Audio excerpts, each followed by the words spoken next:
often the way that brands handle the incident or crisis, whatever it might be, can end up becoming the story. It will happen to you. It's not a case of if. This is chirpy. It's a case of It may when. not. And I think crisis can break on social, but it's fed by social too. Don't get me wrong, they did suffer financially and reputationally, but I think they've really rebounded, and I think that was all down to how they put integrity at the heart of the story. Made you crave a Kit Kat. I really wanted a Kit. I want a Kit Kat I wanted a now. Kit Kat. For me, it's empathy, transparency, and responsiveness. They ticked every box correctly. It's the call you never want to get, the one that heralds an impending crisis for your brand. All of us have been working in marketing, comms or PR for a while. We'll have a story of the crisis that still makes our blood run cold even many years after it has faded from most people's memories. So imagine this, if you were to get that dreaded call tomorrow, how sure do you feel about what happens next? If you don't know what the plan would look like, you need to listen to this conversation about how to handle crisis comms in today's 24/7 media world. I'm talking to Senior Social Media Strategy Director Alex Dixon and PR Director Joe Price-Moore about everything from the brands who've given us a masterclass in turning bad situation to opportunity to the lessons we can learn from those who've got it wrong and how to make sure your brand is prepared if the worst happens.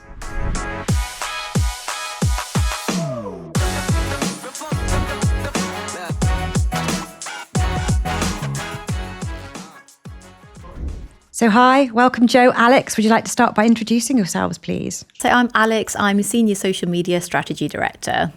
And I'm Joe, I'm a PR director. Well, welcome. And we're here to discuss really happy topics today, all things crisis management. So every brand, well, I say every brand, most brands face moments of pressure or crisis or incidents at some point.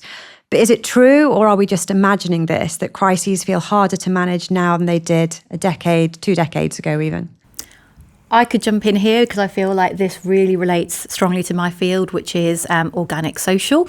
And I think what's happened over the last decade or so is that real sense of both immediacy. So it's no longer journalist has got in touch, you've got 24 hours to respond, have a think about it.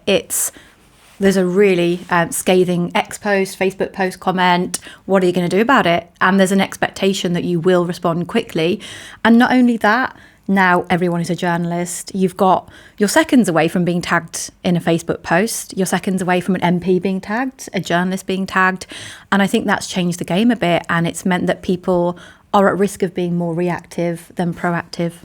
I agree with that. And I think we're seeing increasingly that journalists will keep an eye on X, for example, and they'll see a crisis potentially breaking out. And the first that we'll learn about it is the journalist saying, well, I've seen something on social. It's fertile ground. It's the blessing and the curse of the amazing canvas that is social. You've got such scope for brilliant engagement and showcasing your brand. But with that comes the curse, which is you've got such scope for a downfall. So that's very much the social media side of things. What about the media relation side of things, Joe? I think it's been quite interesting to watch the whole landscape shift over the last decade or so. As Alex said, we started off at a point where a journalist would get in touch. They've heard a rumour, they've heard some speculation, a picture might have leaked to the press. And now what we're looking at is that evolution into the kind of real 24-hour news cycle. I think it started back when CNN launched the first kind of rolling news coverage around the clock. And that's what we're seeing now, that these crises don't sleep. We're seeing, weekends, evenings, early mornings. There is opportunity for crisis to crop up at any opportunity.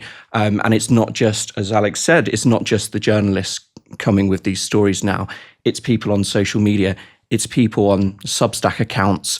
We're seeing these write-ups. We're seeing the kind of evolution of the press. I think more recently, things like publications like The Mill in Manchester have been really kind of front and centre of people's minds in that kind of evolution of the news cycle. And I think it's almost becoming a bit inescapable. You can hide from a crisis if you want. You can put your head in the sand, but you are not going to escape it. It's not going anywhere. No. And I think crisis can break on social, but it's fed by social too, because journalists can then just lift the comments on X or Reddit, whatever it might be, and use those to sort of show, oh, this is how outraged people are. So I think we can all agree that crisis management was always hard. and has got even harder as the years have gone on. So with that in mind, do you think the definition of crisis has changed? Is it not just about old school headlines now? And I'll be honest, I think the word crisis can be overused, and I think that particularly potential C-suite people might be quick to use it and say we have a crisis on our hands, when actually it's really important to look at the bigger picture and understand, okay, is this a potential crisis? Is this, I think the term is smouldering crisis, something that is looming that could come our way and become a greater problem if we don't act? Or is it actually several people have sent me this and therefore I'm really concerned, but it's a really small news outlet, or it's one account with very few followers? It may or may not be a crisis. It could just be a difficult situation that we need to understand how we navigate. I think that's completely fair. I think at its core, the whole definition of a crisis remains largely the same. You know, it's that kind of feeling of a operational safety, financial risk to the business. It's a risk to your operational standing. But I think, as Alex said, I think it's important that we differentiate the kind of really serious health and safety violations or cyber attack type crises to Mrs. Miggins at number 42 has posted on X that she didn't like something a brand has done. I think there is a real difference in those tiers. And so I think it's important to take a look at, is it an incident that has the potential to grow, or is this something that really is going to be front page of the FT, is going to be talked about by politicians on social, it has that real risk factor that could damage your operational financial standing within the market. yeah, I think, again, we'll keep talking about social media, but again, I think it's probably made categorization of crises harder. Yeah. Because what can seem like a low-level crisis can, for whatever reason, escalate into something far bigger than you could have predicted. Yeah.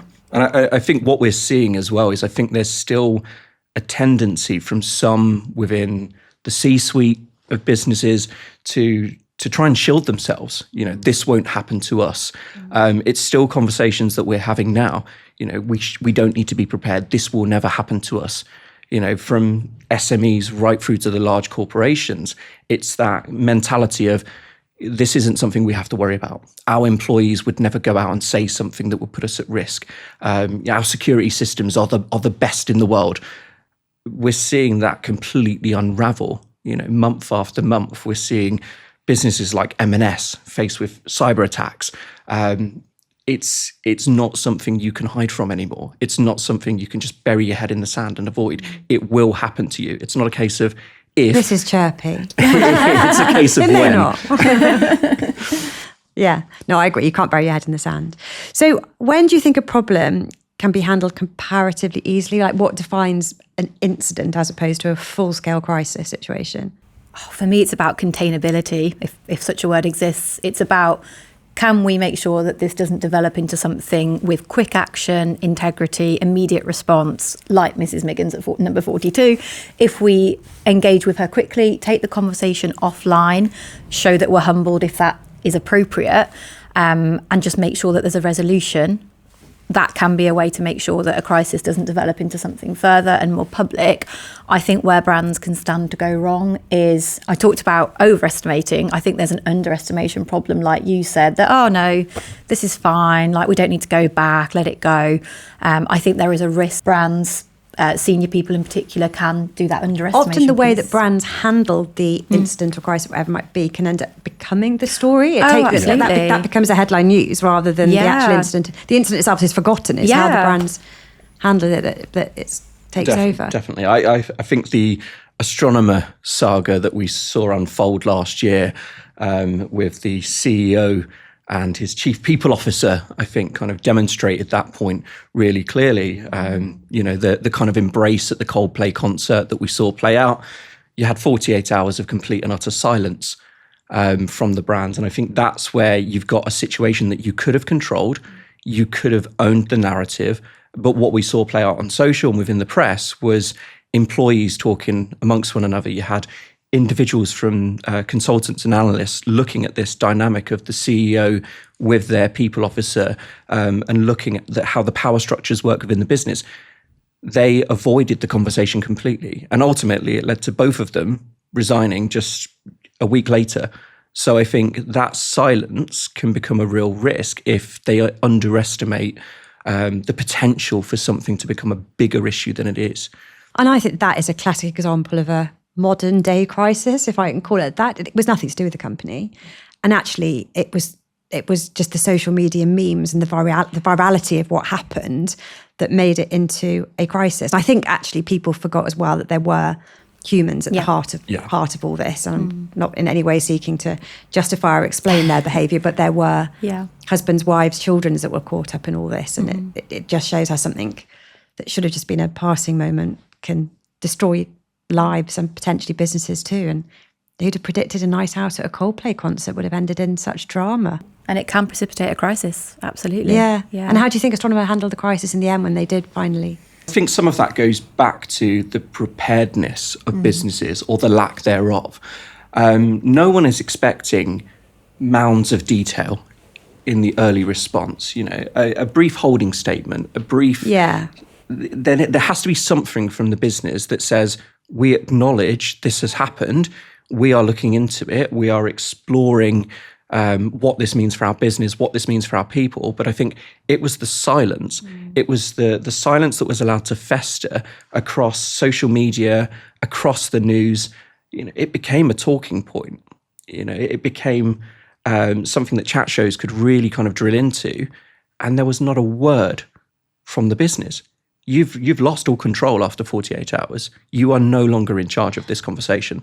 Silence can be the loudest voice in the room. I think the likes of Uber, Yahoo, they were caught up in scandals because of the fact that they remained silent, and concealment was the crisis when originally it was all about sort of integrity loss and data hacking and whatnot. And had they just sort of come out like M&S immediately and said, this is a problem, we're in touch with the relevant authorities on it, here's what we intend to do next, here's how it affects you. That is a step towards trust signals. We've got this, we're handling it, we're confident, but hiding stuff, never a good look. So we've talked a lot about Astronomer and how they handled a very unusual situation, perhaps not in the best way possible.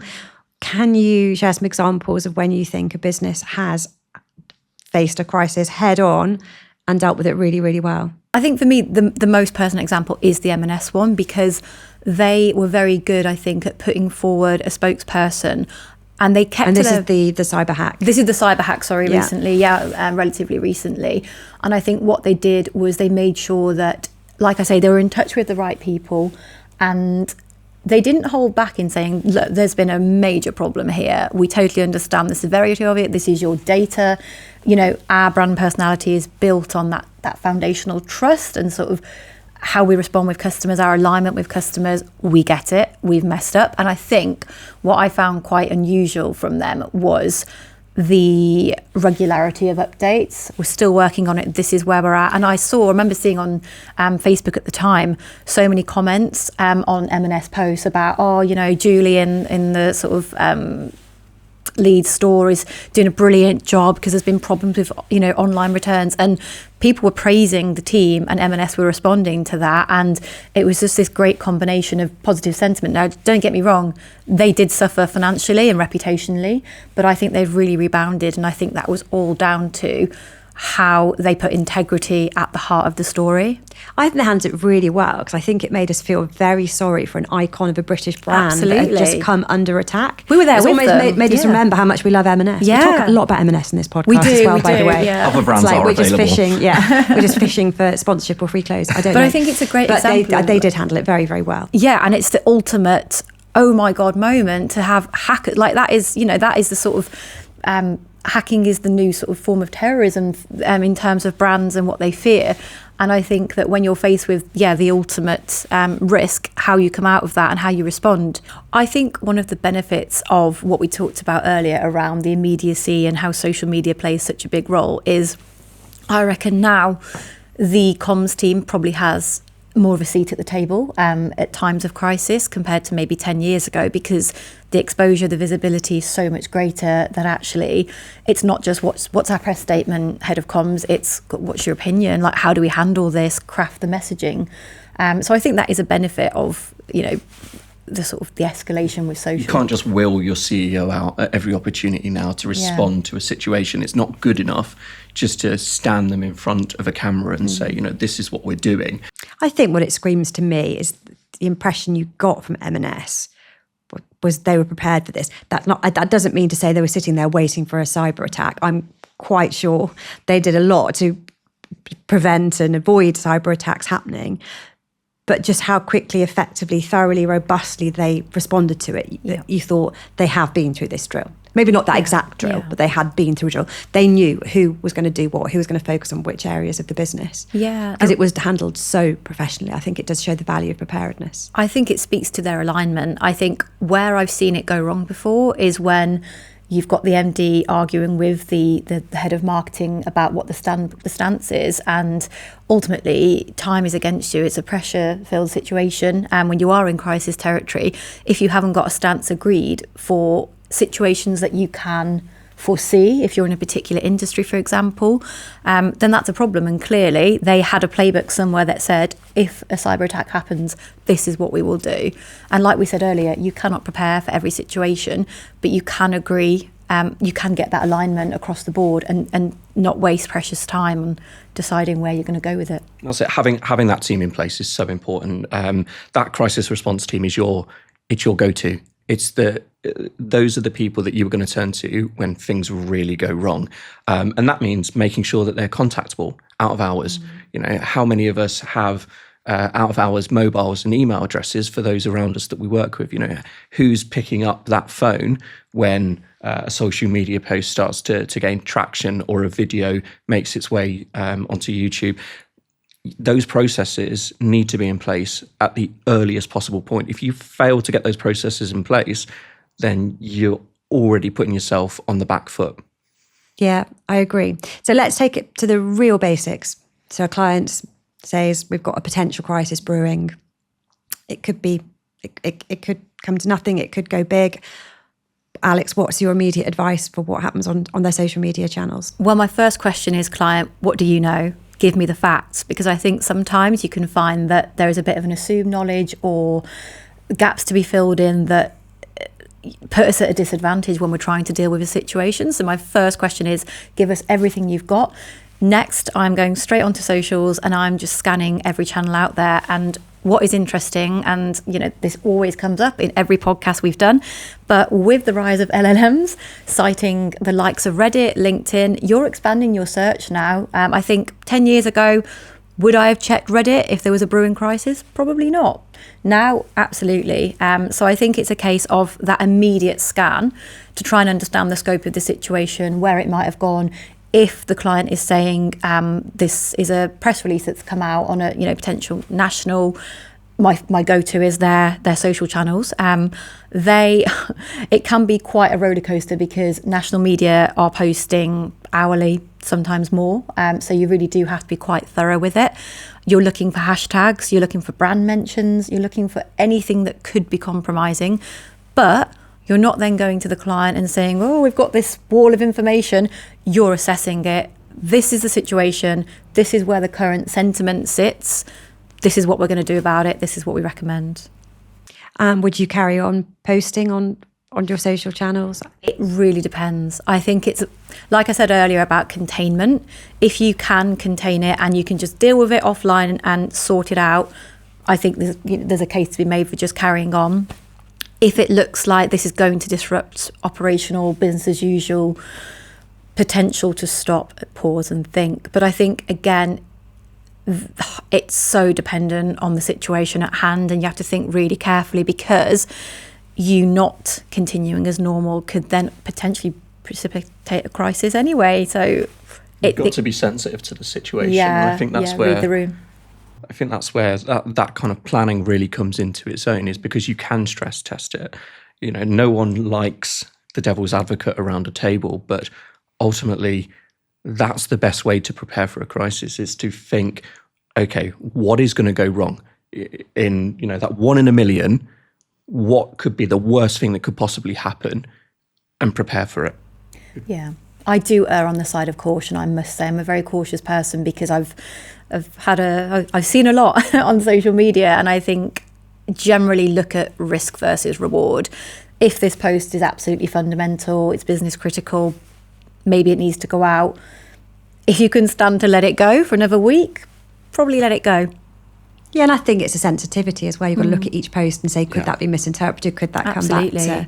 could that come back to haunt us? I think this wasn't a crisis. Well, it was to me, but the death of our dear departed Queen, we had a lot of clients saying, well, what do we do? Do we carry on posting on social? Is that insensitive?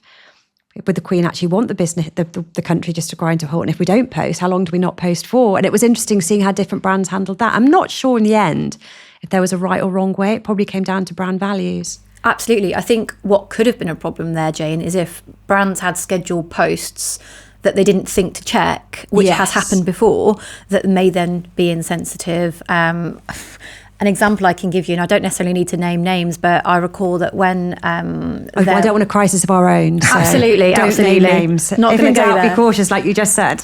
Living and breathing it.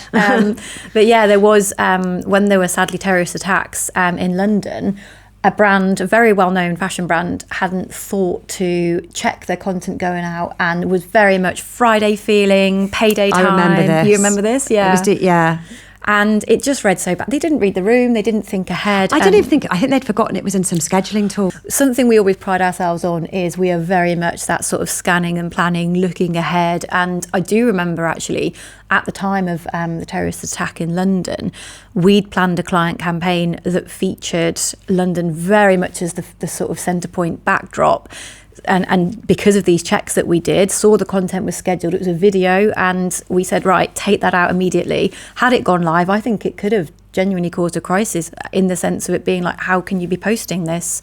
So absolutely being really, really aware of what's happening and not just hoping for the best. And from a media relations perspective, I don't think brands can look at crisis necessarily just in isolation. If you've got a good working relationship with the press and you've been flexible, fair, approachable, helpful, whatever word we might want to use, I'm not saying you'll get away with a crisis, that absolutely can't happen. But I think you can get insights and maybe greater time for them to respond. Would you agree with that? It's not just how you respond as a brand in that moment, it's how you respond with how you deal with the media overall. When you're looking at a crisis, you're kind of looking at a few parts here. You're looking at the crisis that's unfolding.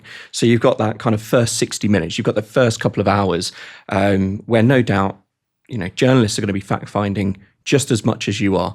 If a story is unfolding, they are going to move just as quickly as you are. At points, they may even have more sophisticated tools than you to be able to track some of this stuff. So they are going to come to you and they're going to ask the challenging questions.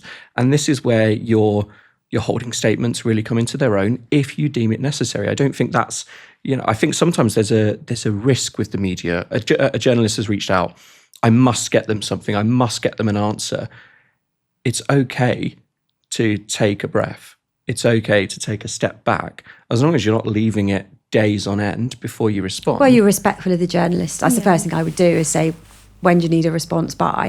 And you get them the response by That's then. exactly and it. Just that first conversation, the journalist will get a feel for how helpful, not helpful is the right word, but how helpful you're going to be during this moment. And I think there's a balance to be struck. A journalist at that point, when a situation is unfolding, depending on the severity of it, is just looking to get you into the story.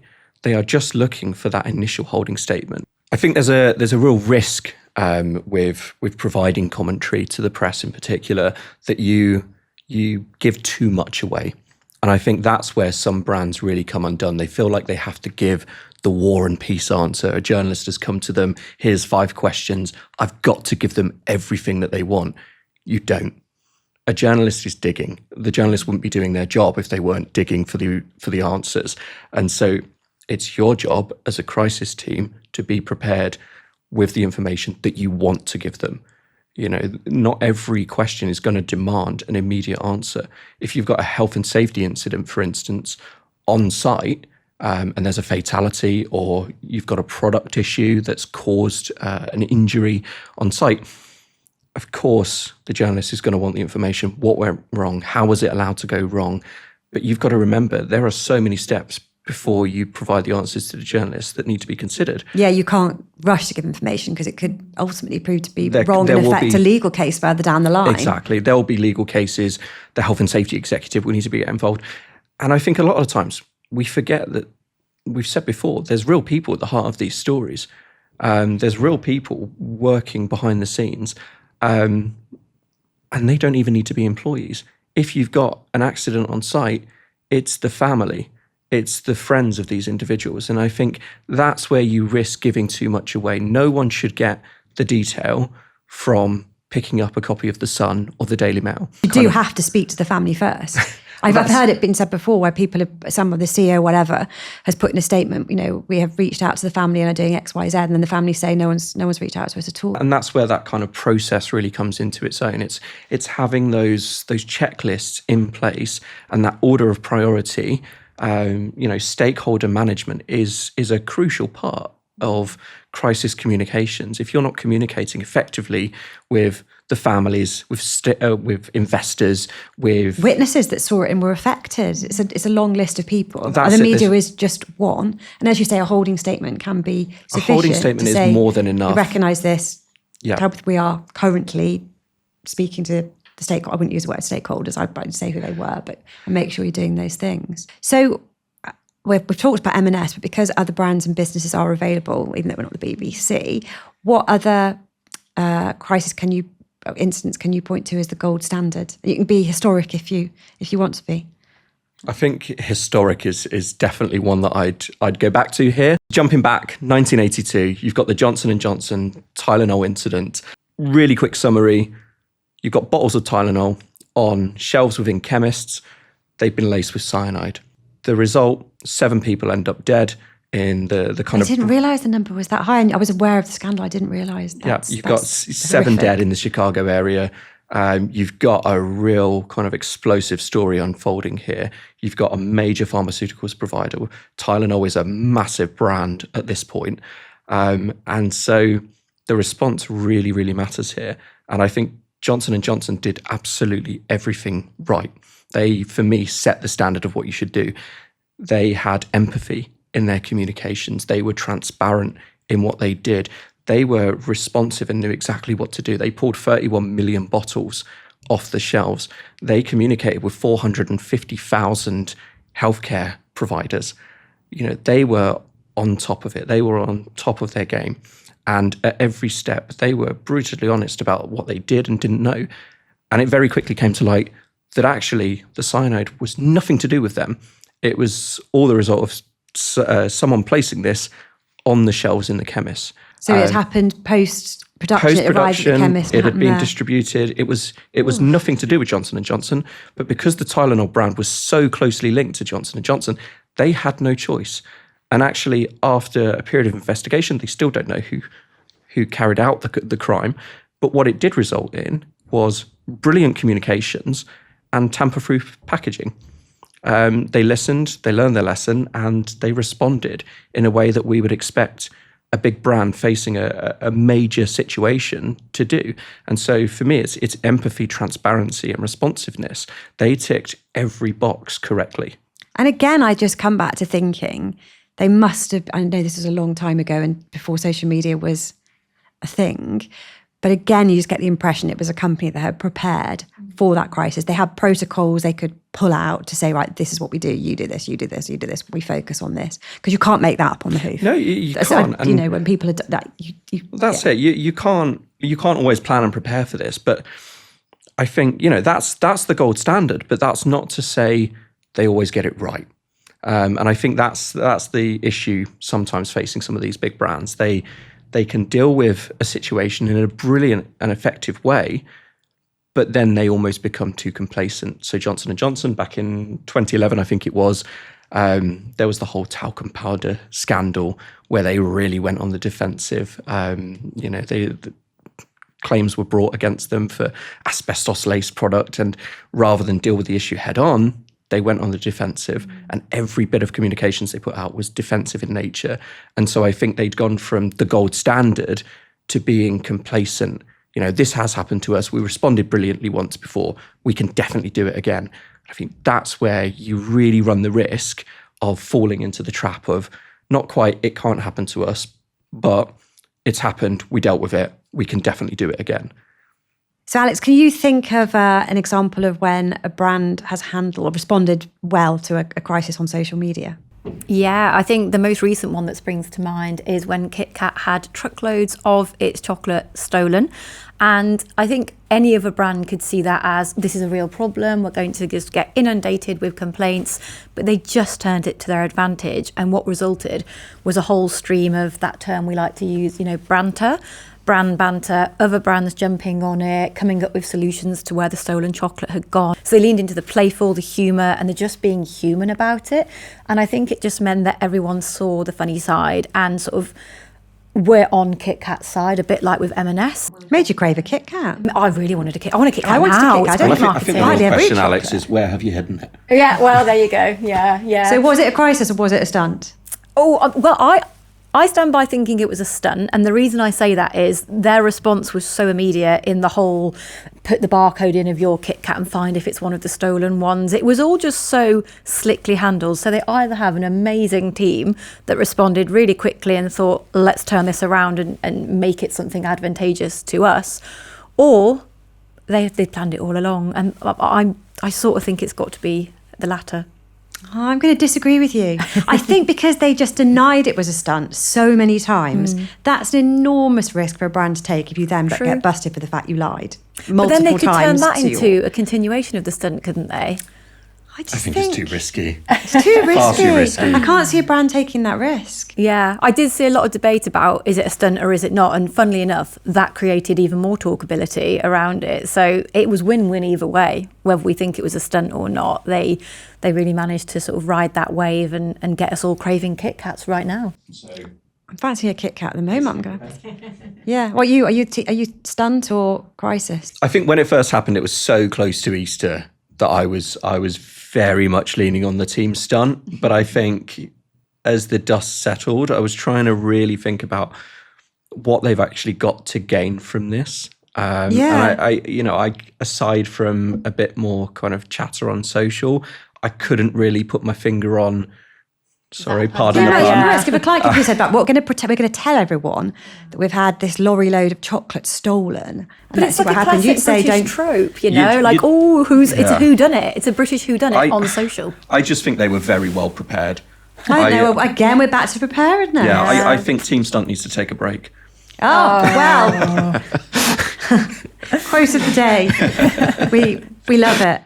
So can we also think of any examples of when a brand has somehow miraculously managed to turn a crisis situation into a positive PR and social story? Going to make you hungry again, sorry, but absolutely KFC. They had the mother of all problems when they ran out of chicken, which is, the clue is in the name. It's fundamental to their business and how they operate. But like Kit Kat, they really leaned into, you know what?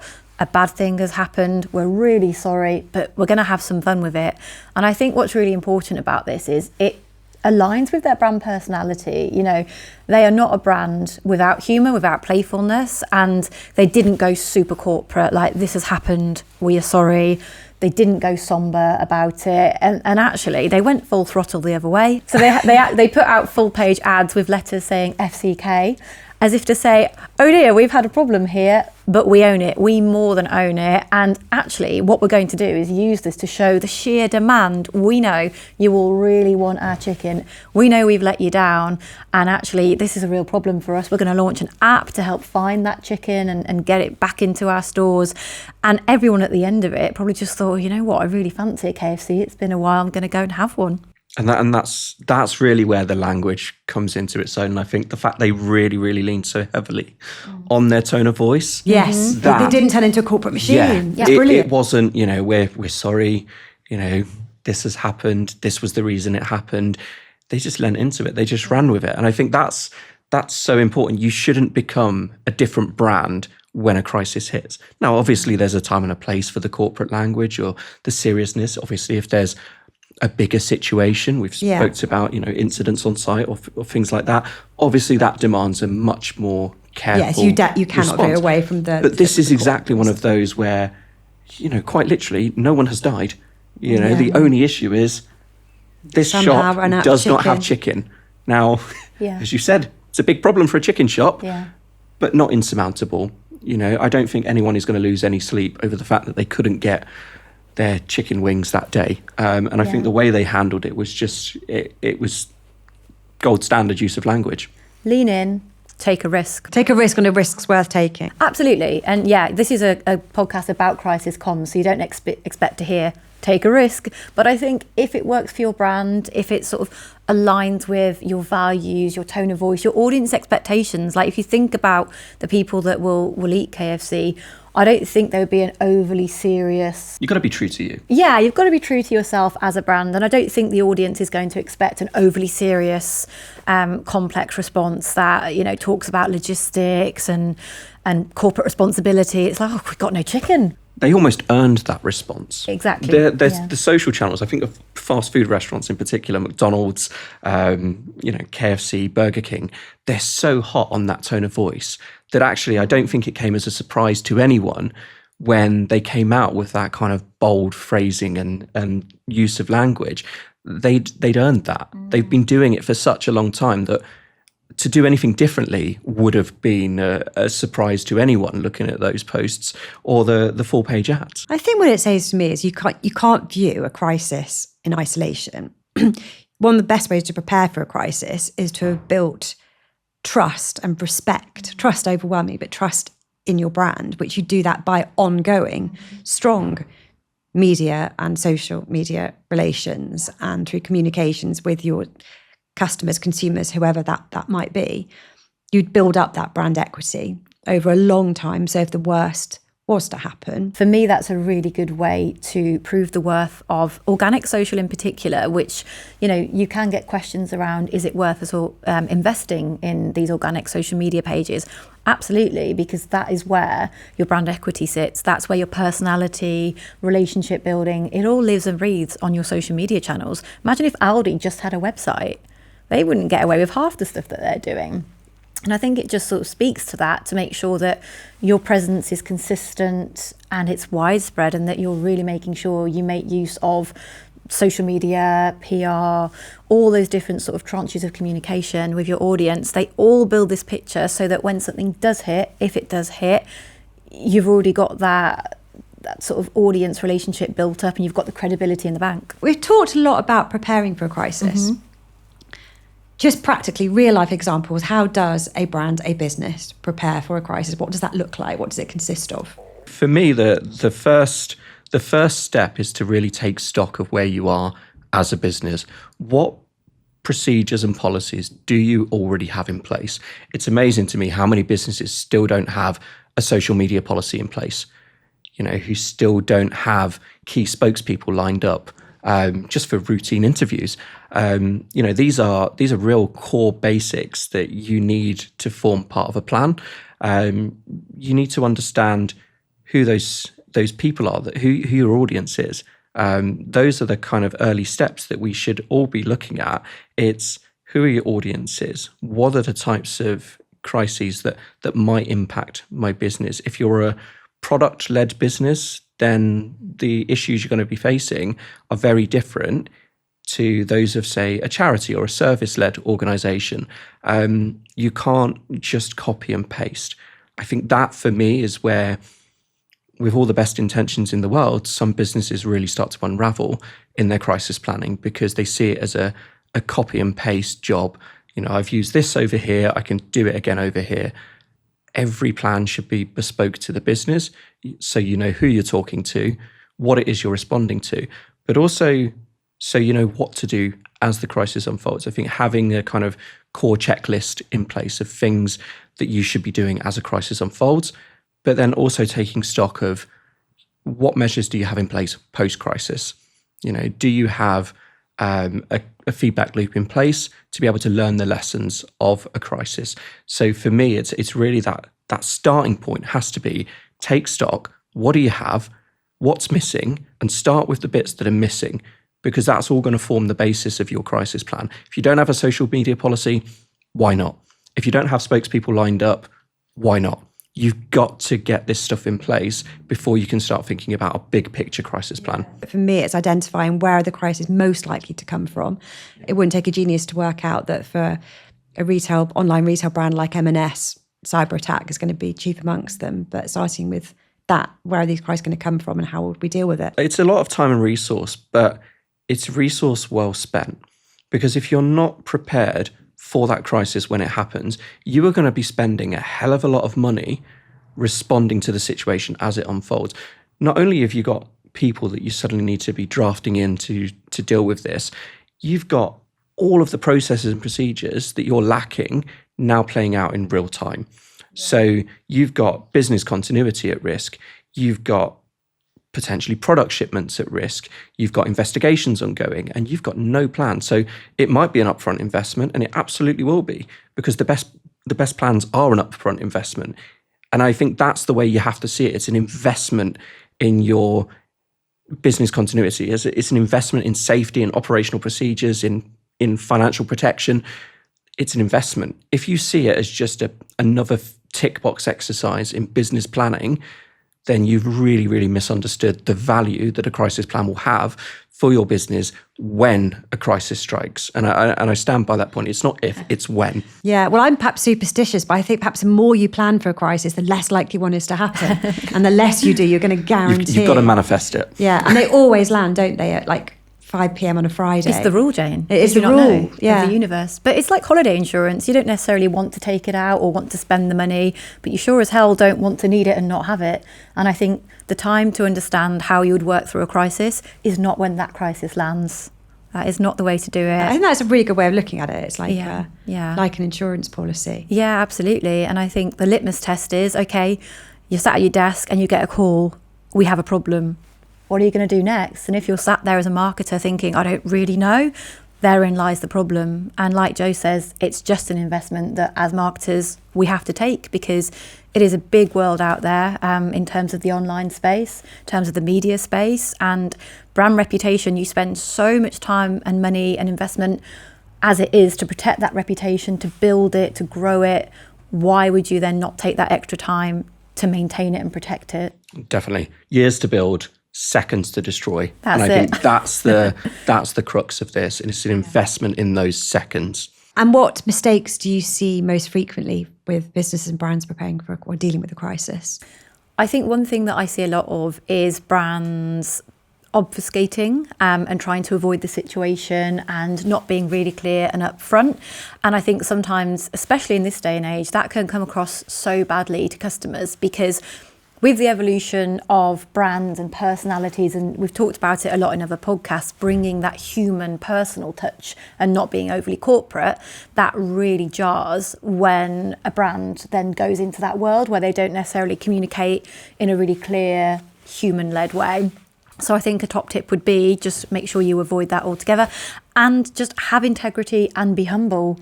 I think a lot of the time it's the defensiveness we were talking about earlier. Brands can really stand to lose that credibility and dilute their overall voice and messaging and their ability to recover if they don't just own the issue where it's appropriate to. So Joe, you can wrap up the podcast. What are your top 3 tips businesses and brands should take into account when dealing with a impending crisis or breaking crisis? For an impending crisis, I would say that the first step is, I think it's already been said, be honest. Be honest with your audience, because that's what they're looking for. In that moment, they're looking to you as the voice of authority on the situation. So honesty and transparency will go such a long way. Respond in a timely manner. If you leave it 48 hours like Astronomer did, you are going to shoot yourself in the foot. And I'm not saying every business is going to, lose their CEO because of it, but it's a risk. And I think the more timely you can be, the better you'll respond.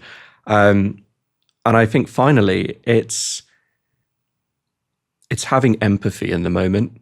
And I think that's really where a lot of brands come undone. They strive to give so much detail about what's happened or what it could happen that they forget that actually, as a business, you're talking to people, whether it's B2B organizations or B2C, there are people behind those keyboards. There's people picking up those newspapers, watching those TV broadcasts, listening to the radio. Just take a moment, take stock and have empathy in the moment for the situation. I agree. Well, I'm off now to prepare for the worst. But thank you very much, both of you, for your time today. Thank you.